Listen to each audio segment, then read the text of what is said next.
بسم اللہ الرحمن الرحیم۔ السلام علیکم۔ ایران کے سپریم لیڈر سید علی خامنئی کی نماز جنازہ میں لاکھوں لوگوں کے علاوہ مختلف ممالک کے وفود نے بھی شرکت کی، تاہم دعائی تقریب کے دوران جو بات توجہ کا باعث بنی وہ ہر غیر ملکی وفد کے لیے قرآنی آیات کا انتخاب ہے۔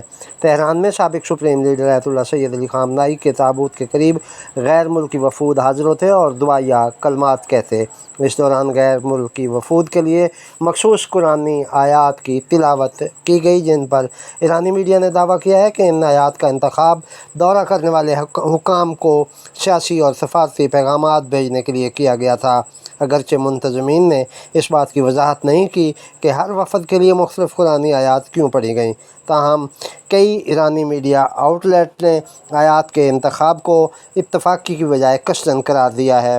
نیوز میڈیا آؤٹ لیٹ تابناک نے اس اقدام کو عوامی سفارتکاری میں سے ایک اختراع کے طور پر بیان کیا اور کہا کہ موضوع تلاوت کو ہر وفد کے لیے اخلاقی اور سیاسی پیغامات سے تعبیر کیا جا سکتا ہے۔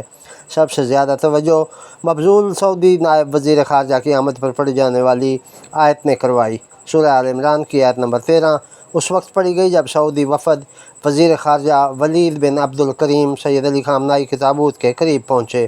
آیت میں بدر کی جنگ کا ذکر ہے، جس میں نبی کریم کے پیروکاروں کو کم تعداد میں ہونے کے باوجود اللہ کی مدد سے ایک بہت بڑی طاقت کو شکست دی۔ یقیناً اس میں بصیرت والوں کے لیے عبرت ہے۔ بے شک اللہ تمہارے لیے ان دو جماعتوں میں سے ایک بڑی جماعت نشانی تھی جو آپس میں آمنے سامنے ہوئیں۔ ایک جماعت اللہ کی راہ میں لڑ رہی تھی اور دوسری کافر تھی۔ کافر اپنی آنکھوں سے اہل ایمان کو اپنے سے دگنا دیکھ رہے تھے، اور اللہ جسے چاہتا ہے اپنی مدد سے قوت بخشتا ہے۔ یقیناً اس میں اہل بصیرت کے لیے بڑی عبرت ہے۔ کچھ لوگوں نے اس آیت کے انتخاب کو اسرائیل اور امریکہ کے ساتھ حالیہ ایران تنازع کے ساتھ جوڑا، جس کے دوران سعودی عرب نے ایران کے خلاف امریکہ کو اپنی سرزمین استعمال کرنے کی اجازت دی۔ ترک وفد کے لیے سورہ نساء کی آیت نمبر 95 تلاوت کی گئی، جس میں اللہ کی راہ میں لڑنے والے اور بغیر کسی وجہ کے جہاد سے پیچھے رہ جانے والوں کا ذکر تھا۔ مبصرین نے اسے حالیہ تنازعات کے دوران ترکیہ کے محتاط رویے سے تعبیر کیا ہے۔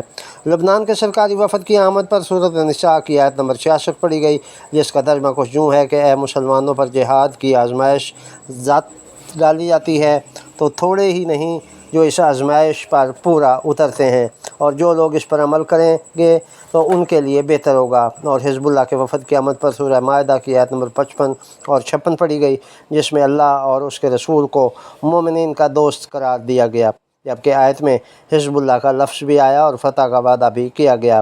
ایسے ہی حماس کے وفد پر بھی خوشخبری والی آیت پڑھی گئی، جو کہ سورہ احزاب کی آیت نمبر 23 ہے۔ آیت میں مومنین کے لیے تعریف کی گئی جو اللہ کے ساتھ کیے گئے عہد پر قائم رہے اور اپنے عہد کو کبھی نہیں توڑا۔